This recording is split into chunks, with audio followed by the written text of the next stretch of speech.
How's it going, everybody? Before we get into today's video, I want to go over a couple housekeeping items. First and foremost, if you've seen the last video, you might be looking at this video and be like, yo, like this doesn't look like YCS Charlotte to me. And to that, you would be right. Long story short, we find out yesterday morning, my friend and I had our flight canceled while we were sleeping, and we were unable to book another flight that would get us there by the 9:30 a.m. Check-in deadline Saturday morning. So we totally scrambled, trying to figure out a way. And even if we dished out like a grand on a ticket, nothing would get us there in time, which was really unfortunate. So what we decided to do was make the most of it. And so what ended up happening is our locals in Albuquerque, which is an hour away from where our other locals is, was having a grand opening of their new location. And so we actually got to make that event. It was huge. Shout out to Rob. He owns Duke City Games in Albuquerque, New Mexico. It's by far the best looking locals I've ever seen to this day. And I've watched a lot of people vlog at different locals across the states. And I can truly say New Mexico has now been, put on the map as far as a very beautiful and large venue. We now have locals that can hold regionals and stuff like that. So do be on the lookout for that. We are looking to, I believe, in the next couple months, have a regional in New Mexico at this very local. So if that does end up happening, obviously come out to that. But I ended up taking my deck that I was going to take to the YCS card for card to the event, and I ended up getting first place. I won a box of, like Battles of Chaos or whatever it's called. And I figured I'd show off the list because I genuinely feel that I'm filming this like midday Saturday right now. So they're like halfway through the YCS right now. And I want to get my list out before, because I genuinely think someone could make top 32 with this list, and who knows, maybe win it tomorrow. So let's get into the profile. Alrighty. So for my deck, I play obviously 3 Aluber, 3 Tragedy. To me, this is self-explanatory. And then 1 Dramaturge, and then 1 Ad libitum. I've seen some people play 2 Tragedy. I disagree with that. I think this is the perfect ratio for the way I play my deck. This deck is 42 cards, and it's actually that number for a reason. And I'll kind of explain all my other choices later. But to me, this is standard. Nothing else to really explain here. Next, what we have is, of course, we play the Frightfur engine. So 3 chain. I'll show the spells that go with it later, but I like playing 3 chain. I've seen some people play 2. To me, I play, spoiler alert, I play 3 of all cards. I play 3 poly, 3 patchwork, 3 chain, because every single one of those cards I want to see in my opening hand. Like, the cards are only bricks if you don't see them in conjunction with the other cards, and just the way, like the ratios I play and stuff like that, it's a very high likelihood that you see it in combination with playable cards. Next up, the other kind of engine that we have in here is the Destiny Hero engine. So I'm sure a lot of people who are avid Despia players already know about this engine in this package. Right now, this is all pre-structure deck. So right now, I believe this engine is superior to the Dogmatica version. I know some people play the Dogmatica version, and I've tried it. But since that ruling came up with the, the Chimeraplegia, the fusion, where it won't trigger if it leaves the grave after you sent it off Maximus, or off of you sent it off Nadir, you search Maximus, you do your combos, but you end up banishing the Chimeraplegia with the Maximus. The Chimeraplegia won't trigger on the next standby phase.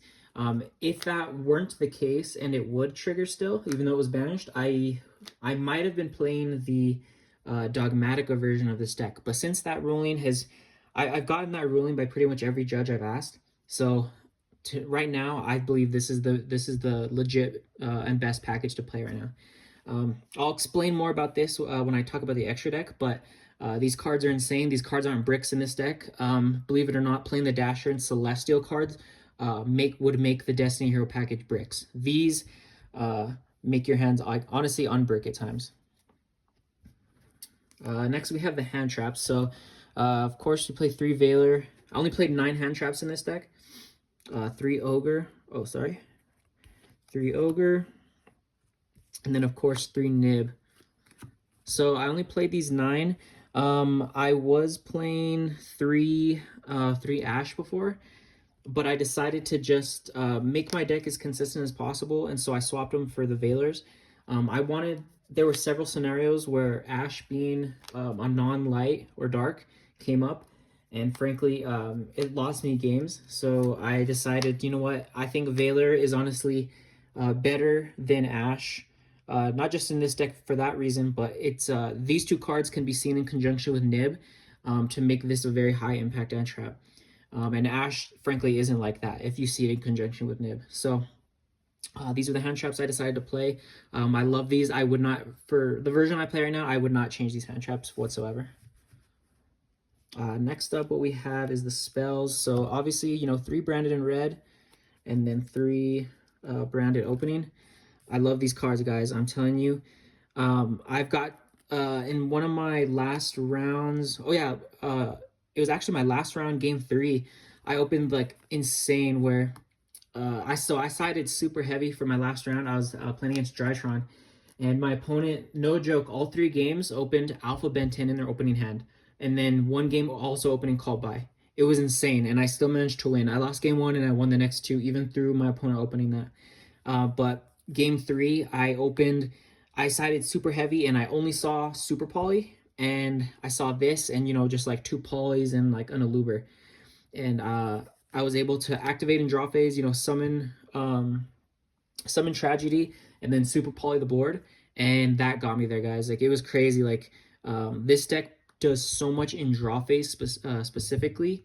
I know a lot of Despia players, if you've been playing, like, you probably already know that, but for everyone who doesn't know, like, you're able to sometimes resolve 2 searches, sometimes 3 if your hand's insane, all in draw phase, and you do it all in draw phase because you want to play around Droll. Because sometimes Droll can actually like hurt this deck, so you have to always be thinking, how do I want to play around that? And if you can play around it game 1, I say always respect the card, because some people do main Droll, so you know, you might as well respect it, especially if your hand would lose to it. I play 3 Brandon in red because this card's insane. Guys, this card is just incredible. Like, I love this deck mainly for Brandon in red. Like, this is one of the most insane fusion spells to me, and it's broken. Next, what we have is obviously the 3 Patchwork and then the 3 Poly. So, like I said, I max out on these. To be honest, guys, I can kind of go over my side deck patterns, but I never side out any of these, any of the 9 cards for this package. I always keep all 9 in, and I'll explain like why later. But basically, these cards are just so important. You always want to see these. I always want access to this in one way or another. So I always max out, and I never side out any of those 9 cards. Super Poly, this card's insane, guys. Like, it's crazy. I played a Sun Avalon player, and I kept in, so my side deck patterns, when I was kind of thinking what I want to side for game 2, it was kind of weird, and so I had to keep in, it was either going to be this or I think another card on my side, and I decided to keep in Super Polys because I was like, oh wait, you know, all the Sun Avalons are, you know, Earth Insect, and he was also playing the Adventure package. So right when he summoned Token, I literally just Super Poly Token, and then the Vanilla Monster, and then just made my Super Poly target. And it was just nuts. Like, that put me so far ahead because no one expects that. Like, no one expects Super Poly in a deck like that. So Super Poly is insane. Hopefully we keep this card and it doesn't get hit on the next list. I love this card. I know some people hate it. I think this card's incredible. Obviously, it's really good in this deck, but I think keeping this around will actually make the mirrors more tolerable and make people play more conservative. So I like Super Poly. I don't know what, how about you guys? You know, what you guys think about that. So Fusion Destiny, obviously 2 of these. Someone get me ultis, please. And then for the last 3, we have one of. So this was the 42nd card on my deck. Foolish Burial is obviously mandatory. This is the only 1 card starter in the deck. And then 1 field spell. I've considered playing more, and I might in the future. It depends. I haven't done much testing about of the deck post structure deck. But this card's really nuts, guys. Like, I love it. I love it. And the fact that I added this call by is actually really important of it making my 40-second card, and I'll explain that in a minute. So first I got to go over the extra. So the most important card in the entire extra deck to me is Guardian Chimera. This single card is the reason this deck is playable pre-structure deck and actually can be a legitimate contender. Literally just the existence of this card.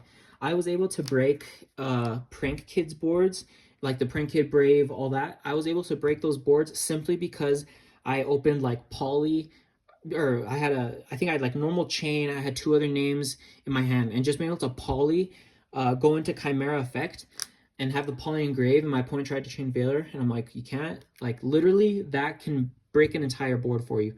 This is the single reason this deck is playable right now. If this deck didn't have this right now, I most likely wouldn't be playing it, and I would have just waited till the structure deck. So, Guardian Chimera is insane.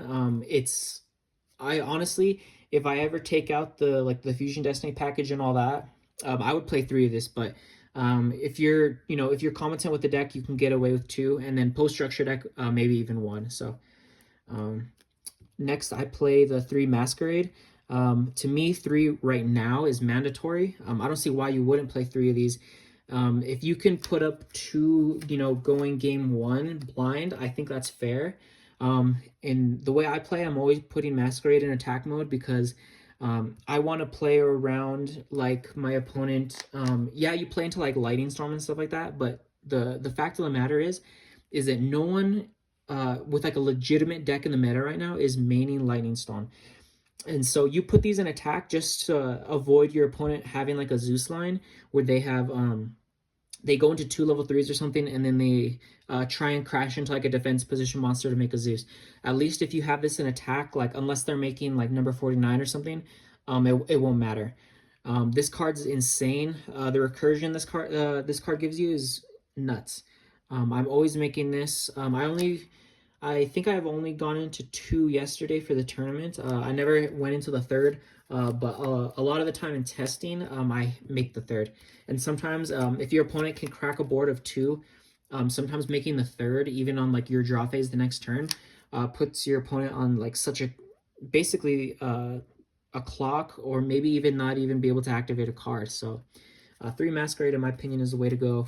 And then I play 1 Proscanion and 1 of the Quartus. So if I had the space also, I would play a second of this, but with my version right now, you only need 1.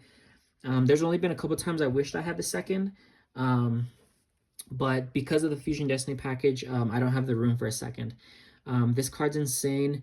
I always look for, whenever I'm playing, I'm always keeping in mind attributes and when I can possibly make this, because this is such a blowout. Reviving people's DPEs, Dragoons, or whatever is huge. And a lot of the time, too, when you're going into the Prank Kid board, when they already have Butler on board, you can always, like, if they try and chain it to, like, the normal, if they're trying to avoid you going to, like, a Chimera line, you just chain, like, Branded in red or something, and then you just make this, so that way this gets popped, and then it instantly replaces itself. And if you're summoning like a Luber, you literally go like +2 off this interaction. So these are the cards I consider, Guardian Chimera, a Despia card, basically. So, here's the engine. I think this is mandatory and perfect for this deck. Next, we have DPE and Dangerous. So I'll explain this for the people who don't know. So, because I know not everyone's kind of playing Despia this early, but basically why you play this in this deck is Fusion Destiny now becomes a literal 1-card starter.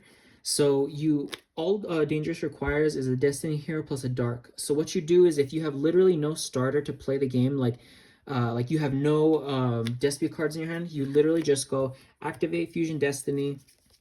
You send, in most cases, you're sending Mally, unless you already have Mally in hand and you have a way to get it to grave. You send Mally and Tragedy, summon Dangerous, and then you are able to trigger Tragedy. And so the cool thing is if you trigger Tragedy, you're obviously, 9 times out of 10 getting a Luber. And now you have a starter. So now if you normal the Luber right here, you literally get branded in red. And even if you just ended with this, you already have access to a Chimera line. Obviously, you'd want to special this. And people also have to keep in mind, too, Fusion Destiny only locks you into Dark Heroes. So what you're able to do also, if you wanted to use his other effect, you could discard a card to Foolish, what's his name? The other target, Denier, and you could literally get 2 more bodies on board. And since they're both Dark Heroes, this is a legal play. It doesn't lock you into normal, not being able to normal summon, which is important. So next turn, if you want, you can have a Chimera. Assuming you have other monsters in hand, you can have a Chimera for a pop 2, draw 1. Or if you have other cards in your hand, you can have it for a pop 1, draw 2, which is insane. And if for some reason you wanted to go this line, you could just grab this right away, activate, and literally just hard make DPE right here. So there's always that play as well. So sometimes you're making this first just to get the Despia engine started. And then you're also, like if you have a patchwork or something and you have access to another poly, you can literally just fuse off the other, fuse off the Mally and Dangerous into DPE. And so you basically like hard make him. So it's crazy in this deck. That's why this, this package is insane, is because it's literally a DPE and or a starter and DPE. So it's crazy. Like I think I resolved that like 3 times where I went for Dangerous. And then next what we have is like the super poly targets. So you play Dragos Depilia over Starving Venom just because obviously a lot of people mentioned that they played this just for the Flunder matchup because assume you don't you get over the barrier statue, you literally just get a fusion on board and then you can make this and you can start negating shit. But in my honest opinion, like if there's any like new viewers watching, I suggest watching my other videos because in my opinion, Flunder isn't that hard of a matchup for this deck. And you might be wondering, oh, well, you just don't play Flunder. Like, what are you talking about? They summon Barrier Statue, all that. And I'm like, well, check, I have, some credentials with Flunder. I've won. You can check out all the other tournaments I've won with the deck. I got my very first invite playing Flunder. Like, I know the deck very well. And especially games 2 and 3, to me, this deck, I would have to brick, like, horrendously to not win the Flunder match. And that's my honest opinion. I think people kind of just overestimate it because they think of like the worst possible scenarios and they don't realize like how many times your hand can break the board. In game 2s and 3s, like my side is built for when I get to it, I'll show you guys, but it's built for a Flunder and like literally anything they could throw at this deck. This deck can play through a lot and this deck can play on your opponent's turn. So it can it's very resilient. So yeah, if I were to play Starving Venom, I guess I would take it out for Weather Washer. But in my opinion, the best deck of the format is basically like the 60 card, Prank Kids, Brave, Hand Trap, Souls package deck. And I would rather have a card that's meaningful against them just for the weird scenarios where I can't, super poly like a Roxy's and a adventure token, which I actually did yesterday that came up, which is cool. But there's not always a situation where I can do that, or my opponent keeps their Verte on board, and the DPE, because now good players are now playing around Super Poly, just kind of because they've seen this deck, have moderate success at other events, and it's honestly the right move. If you can play around Super Poly, you do it. And so I like having this just as access to another. Yeah, if I fuse off the little ones, they trigger, but to me that doesn't matter because usually I'm getting a Butler off board with this or something like that. So these are perfect for me and how I'm playing the deck right now. And then for the last 3 monsters, I play 3 Links. Relinquished Anima, I prefer this over Link Haribo. I've actually got to use the effect where my opponent, wasn't very zone conscious, so I was able to steal monsters, and sometimes I was able to like bait out a DPE just because they put the DPE in that zone, so that was great. Verte and then Charmer. So if I ever did take out the DPE package, honestly I'd probably take out Verte as well. I mean, maybe it depends because I'd really only be using it for like super poly at that point, or maybe like a weird poly line. But um, I think this is mandatory no matter what. This card's insane, and you're playing a deck with pretty much all dark, so I don't see why you wouldn't play the Dark Charmer. So that's the extra right there. Next, I'm gonna go over the side. So first we have 3 Joel, obviously. Shout out the boy. I pulled these. I got these from one of my friends the other day. I've been looking for ulti Joels for a minute, so I was really happy about that. 3 Twin. And next we have these 3 token collectors. So I'm gonna show off just these first, and because I'm gonna leave the sauce for the next part. Joel's insane. You side that pretty much almost any meta relevant matchup you have, you're putting in Joel right now.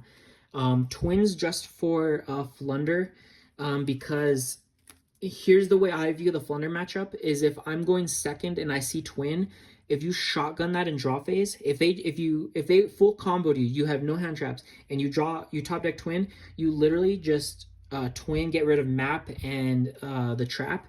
And now, even if they have M-Pin Barrier Statue, it doesn't matter because now I'm free to normal summon my Aluber, normal summon my whatever, beat over the Barrier Statue, and I don't have to worry about them triggering any card that lets them normal and combo on my turn. So that's why I prioritize Twin over like Cosmic or something like that, or even like a Lightning Storm, is because I want them. I don't want them to get full value out of map or the trap. And then 3 Token Collector because I wanted to. My theory going into the YCS, because like I said, I would have taken this today had our flight not been canceled. I wanted a little more hate for Sword Soul because I respect good Sword Soul players, and I wanted a little something extra against their deck because my siding patterns was it wasn't really respecting the Sword Soul matchup very well. And I know that there are phenomenal Sword Soul players out there who have been playing the deck since the deck's inception, who have won events and continue to win and top. And so I wanted something so I wouldn't auto lose. And it actually bought me several turns in a matchup I had yesterday. So it came up. It was great. So for the last 6 cards was kind of like my own personal like spice and like take on this deck. So first I played 3 Shared Ride, and I'll kind of explain my theory behind this. And I guess it kind of goes into the other card too, as I played 3 Phantasme. So you might be wondering like, okay, why would you play these cards? So into Flunder, you can actually keep in Shared Ride going first and second. And I wanted, because these were 3 Lancias before, because I wanted to go in first and go in second card against Flunder because I respect the matchup.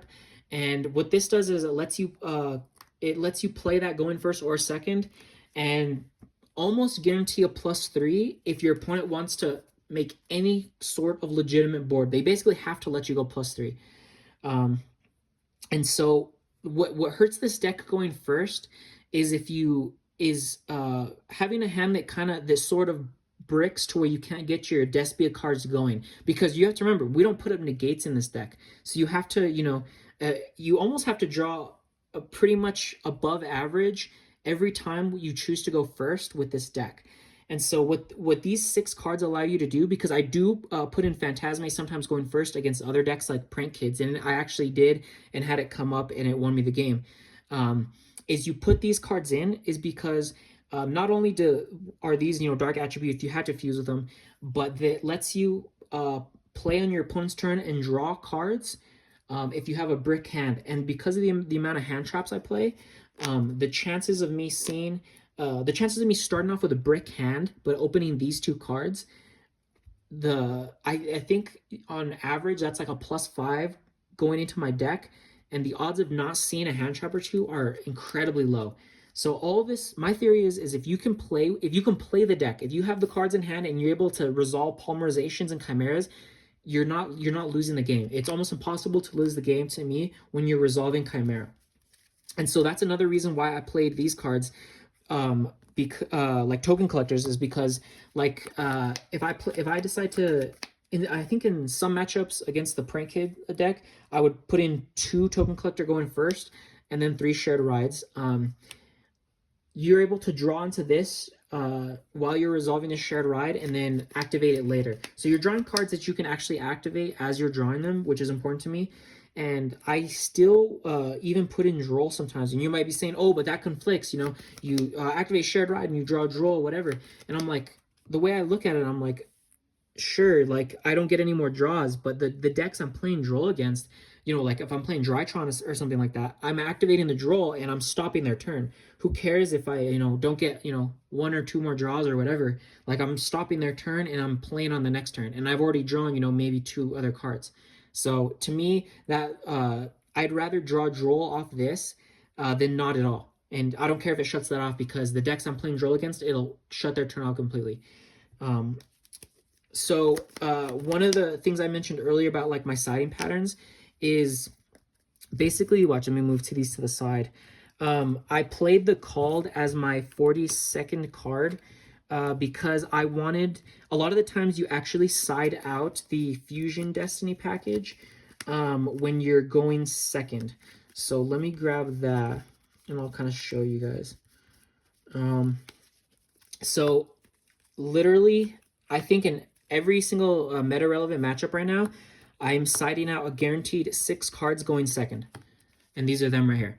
And so what this allows me to do is I can literally just swap these for whatever 6 cards. If I'm going, I don't know, let's say I'm playing against like the Prank Kids deck or something like that.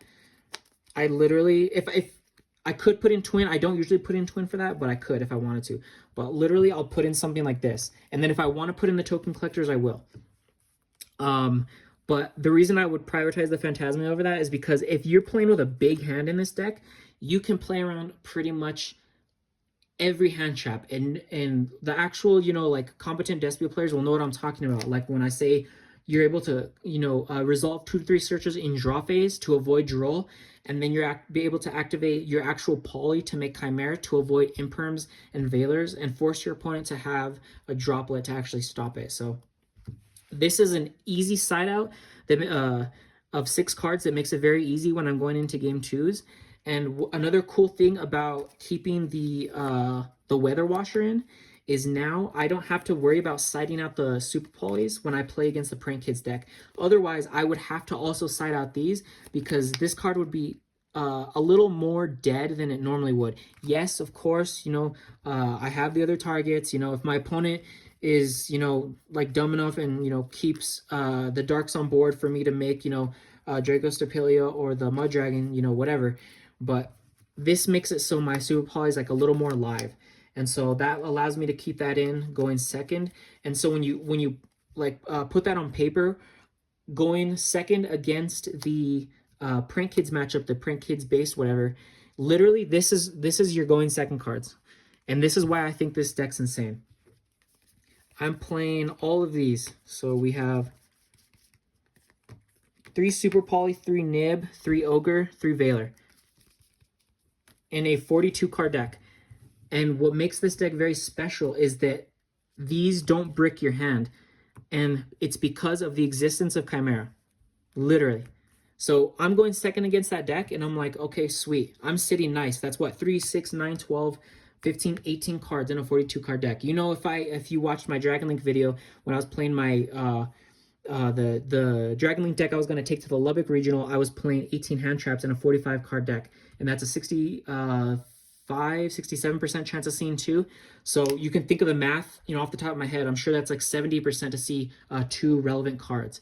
And a lot of these cards you can top deck. You can top deck this, you can top deck this, and even if you top deck these, like the ones that aren't impactful as a 6th card, you're able to see, because of the existence of Chimera, like I said, these now become, honestly, if you want to not consider them starters, but combo pieces. Like I could deadass normal summon Veiler, and if they don't respect the, like, if they don't want to Raigeki that board, which why would you? I activate Poly and I just make a Chimera.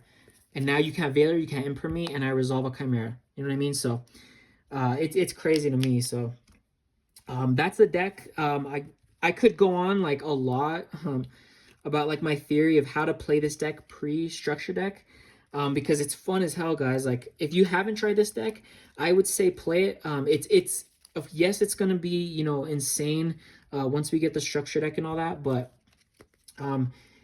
even I'd say, play this because I think it's fun, but also just put the time in because you're going to be seeing this deck at your locals for like the next year. You know what I mean? For the rest of the year, you're just going to be seeing Despia, and you might as well learn what the cards do. So you can, prepare your deck to be better matched up against it and stuff like that. You know what I mean? So um, I hope you guys enjoyed the profile.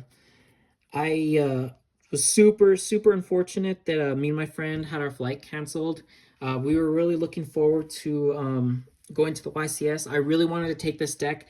I wanted to be the first person that top a YCS playing this deck, and the way I played my side and stuff like that. Like I put a lot of work into this, guys. Like I wouldn't show this profile if I hadn't put in the work and the testing and the time into it, because I believe that decks like this that in like this unique spot, like before they get overpowered, um, are really special and harder to play, and you have to play very precise and be very smart with your side deck patterns to beat the 60 card decks right now, because they're so oppressive right now, and they're very hard to beat going second. And I feel like this deck, this game twos and threes in this deck are just insane, especially the way I built it. So I did spend a lot of time on this, so I was very hurt about that, but I'm glad that we got to show up to our locals at it's a new location, and kind of show support there, and it was a huge turnout. And I'm glad I got to win with this deck. It doesn't take the spot of possibly topping the YCS, but I'm glad I got a win. I can say I did win something. You know what I mean? I did win a box tournament with this, so I'm very happy about that. So stay tuned for future videos. Do expect more Despia in the future, especially post structure deck. I love this deck, and I'm definitely going to continue playing it. Since it's we'll see what happens with the YCS at the end of the today. We'll know. I think top 32 by the end of today. Oh no, they're doing rounds 9 and 10 tomorrow, so we'll know kind of top cut-ish by the end of today, and then we'll see who wins it tomorrow. But I hope you enjoyed the video, and stay on the lookout for more content later.